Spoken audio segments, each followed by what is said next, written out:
This whole issue started because the pilots were complaining that they don't get enough rest as per the international norms. So Indigo was overusing the pilots, and Government of India, DGCA and the ministry, they told all the airlines that from November onwards, this new law, which will increase the rest period of the pilots and the crew, and so that the crew fatigue is not there, and you have to adjust your roster according to it. Now, the other three airlines, that is Akasa Air, SpiceJet, and Air India and Air India Express, they all adjusted their rosters and there is hardly any disruption. Indigo, because it has 60% of the market share, was feeling invincible, and they did not, adjust their roster. And when the government wanted to implement the new law, instead of trying to negotiate and come to the negotiating table, they grounded most of the flights. They could have kept operation alive and grounded only 5 or 10% of the flights. But unfortunately, they to put pressure on the government. But the result was that thousands and thousands of passengers all over India were stranded. There were people with small children, 3 years, 4 years. They had no place to go. Hotels were either full or they were asking 60,000-70,000 rupees for a night. And if they wanted to change on another airline, those airlines were also asking for 60,000-70,000 rupees. So they were put to ransom. So my suggestion to the government on this is, and I wrote a letter to the Honorable Minister, I must compliment DGCA and the Minister for having taken a pragmatic view and not make it an ego issue. In the larger interest of the public, they took back some of their, conditions.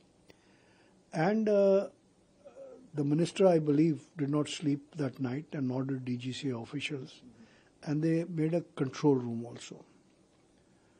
So I am confident that now, after the government intervention and the Minister's assurance of a strict action, things should come back to normal within the next 24 hours. कि Indigo का जो हुआ है, खुद Indigo management इससे जिम्मेदारी है, pilots नहीं है। मैं पहले आपको क्लियर करना चाहता हूँ। तो आम लोगों में ये आज धारणा होगी कि पायलट्स की वजह से हमारा हो रहा है, पायलट की वजह से कुछ नहीं हो रहा है। पायलट ने कोर्ट में से ऑर्डर लिया था कि हमें भैया रेस्ट टाइम हमारा लीजिए 36 घंटा के लिए 48 होना चाहिए। कोर्ट ने ऑर्डर दिया था उनको जून में। जून से आज तक इनका 6 महीना था, वो उनको इम्प्लीमेंटेशन करना था, रोस्टर शेड्यूल करना था 1 नवंबर से। 1 नवंबर से इन्होंने डीजीसीए ने एक्शन ही नहीं लिया। आज एक महीने के बाद वो जग गए। तब तक डीजीसीए क्या कर रही है? इसका मतलब खुला कि डीजीसीए इनको सपोर्ट कर रही है। मेरा ब्लेम है उनके ऊपर। और मैं इसी मांग को बोल रहा हूँ कि डीजीसीए की सीबीआई इंक्वायरी की जाए, इंडिगो और डीजीसीए की सीबीआई इंक्वायरी की जाए।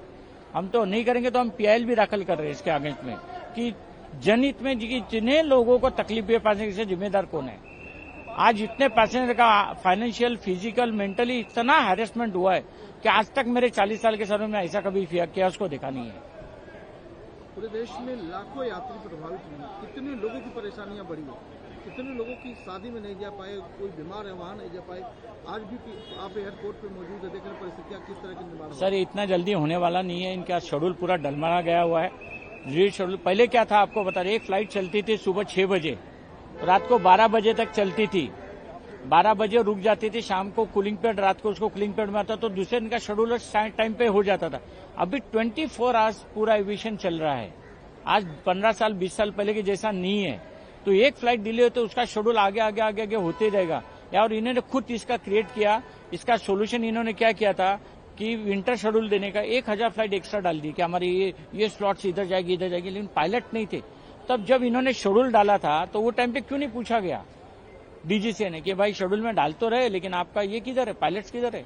ऐसे बहुत से कारण इनके पीछे है। तो आज ये हुआ है ना, इसके पीछे बहुत बड़ा हिडन एजेंडा है, कुछ ना कुछ तो है। आपने जो पत्र लिखा वो दिखाइए, और पत्र में क्या आपने मांग की है वो बताइए। यही सब हमने मांग इसमें की हुई है कि इसमें पायलट दोषी नहीं है, पायलट दोषी नहीं, इंडिगो दोषी है।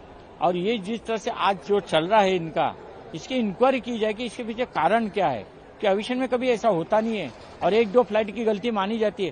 पूरा पैन इंडिया एक ही टाइम पे खराब हो रहा है, मतलब इतना बड़ा प्लान क्या है, वो हम दुनिया के सामने आना चाहिए। किसको किसको आपने पत्र लिखा है, और सुरक्षा के लिहाज से आप बतौर एविएशन का इतना आपको अनुभव है, कैसे देखते हैं सर? सुरक्षा, इसके ऊपर कंट्रोल बॉडी जो है ना, वो एक ही कंट्रोल बॉडी है, वो है डीजीसीए, और डीजीसीए अपना सही तरीके से काम नहीं कर रही है। इंडिगो की जो प्रॉब्लम है लास्ट 1 वीक से आई हुई है, इसकी छोटी सी हिस्ट्री है। डीजीसीए ने इंटरनेशनल नॉर्म्स के हिसाब से 2019 में एफटीडीएल के ऊपर एक सिविल एविएशन रिक्वायरमेंट्स दिया था मार्च 2019 में। इसके बाद ये इंटरनेशनली देखा गया था कि कई एक्सीडेंट्स हुए और जिसमें पैसेंजर और पायलट्स की डेथ भी हुई है, और इसके बाद ये ऐसा महसूस किया गया कि पायलट और केबिन क्रू को थोड़ा ज़्यादा रेस्ट पीरियड मिलना चाहिए। इस बात के चलते डीजीसीए ने जनवरी 2024 को एक नया सिविल एविएशन रिक्वायरमेंट सेक्शन जे पार्ट 3 में इशू किया, जिसको कि 6 जून 2024 को इम्प्लीमेंट करना था।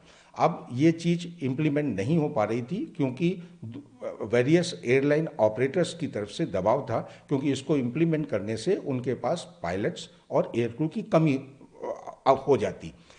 इसके इम्प्लीमेंट ना होने के चलते बहुत से पायलट्स के ऑर्गेनाइजेशन, उनकी एसोसिएशन दिल्ली हाई कोर्ट में गए, और वहाँ पे ऑनरेबल जस्टिस गंजू ने डिसीजन दिया कि इस पर्टिकुलर डायरेक्टिव का इम्प्लीमेंटेशन डीजीसीए को करवाना है और एयरलाइन ऑपरेटर को 2 पार्ट में करना है। इसमें 22 क्लॉज थे, 15 क्लॉज को इम्प्लीमेंट करना था 1 जुलाई 2025 तक, और बाकी बचे 7 क्लॉज का इम्प्लीमेंटेशन करना था 1 नवंबर 2025 को। मेन डिफरेंस इसमें क्या था, जो पुराने ऑर्डर थे और नए ऑर्डर के बीच में, कि पायलट लोगों को और कैबिन क्रू लोगों को जो पहले वीकली ऑफ मिलता था 36 घंटे का, उसको बढ़ा करके 48 घंटे का कर दिया गया था। और एक पायलट के लिए नाइट लैंडिंग जो पहले 4 से 5 करते थे, अब मात्र उनको 2 लैंडिंग ही करनी थी।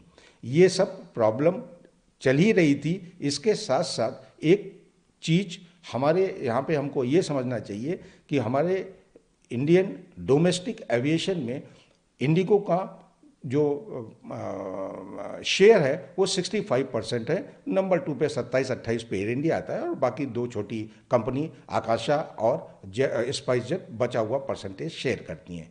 तो इंडिगो के पास इस चीज़ का गुरूर था, और उन्होंने डीजीसीए के साथ मिल करके उनको ये विश्वास था कि उन्होंने कोई भी ये एक्शन नहीं किया, और ये सिचुएशन आई कि उन्होंने सडनली पायलट की कमी, उन्होंने अपना एक प्रेस रिलीज दिया था जिसके अंदर 5-6 पॉइंट बताए थे कि वेदर का इशू है, जहाज अनसर्विसेबल है, डाउन है, क्रू की कमी है, और टीडीएल के जो प्रेजेंट इशू हैं वो रीजंस हैं। ये सारी चीज़ें अनुचित थी। मेन इशू इनका ये था कि इन्होंने इस पर्टिकुलर सर्कुलर का इम्प्लीमेंट नहीं किया था, और इनको ये आभास था कि जब भी ये इसको इम्प्लीमेंट करेंगे इनको एडिशनल क्रू और एडिशनल कैबिन क्रू की ज़रूरत होगी, जिसको के लिए इनके पास 2 साल का समय था। इनको तुरंत कर लेना था, क्योंकि आज की डेट में अगर ये एडिशनल पायलट्स या क्रू को एम्प्लॉय भी करते हैं तो उनके ट्रेनिंग, उनके रूट क्लियरेंस, उनकी टाइप ट्रेनिंग, उनका